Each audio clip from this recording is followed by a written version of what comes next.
होइन हौ बालन भाइ, तिमी त जादुवाल नै रहेछौ कि तिमीसँग मोहनी पो छ कि के गरी यसरी देशैभरि जित्न सकिन्छ? कसरी यस्तो भयो? बहुमत ल्याउन सक्यौ? तिमीलाई कसरी यस्तो यस्तो दिमाग आयो?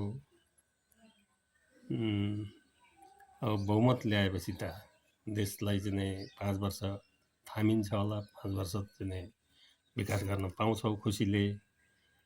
र देशमा विकास अब यसरी थाई भएर चाहिँ 5 वर्ष रहँदाखेरि त धेरै विकास गर्नुपर्ने हुन्छ। ठिक छ, यहाँभन्दा अगाडि गर्न यसरी बहुमत ल्याउन सकेका थिएन। अब हाम्रै देशमा जडीबुटी छ, हाम्रै देशमा सोना चाँदीका खानीहरू छन्, हाम्रै देशमा हरेक चाहिँ कोइला खानी, के खानी, तामा खानी, सुन खानी, फलाम खानी छ अरे भन्ने सुनिएको छ।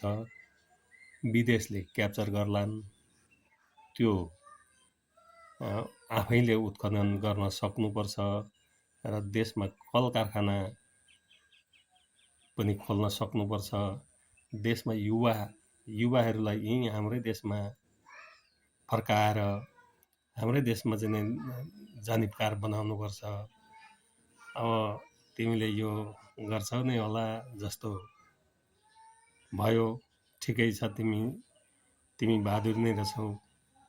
अब यी कामपट्टि लागेर अब अरूको मुख नताकेर, अरूलाई जेसुकै नभनेर, अरूलाई नदबाएर आफू अगाडि बढ्ने कोसिस गर्नु, यो तपाईँलाई मैले शुभकामना दिएँ है।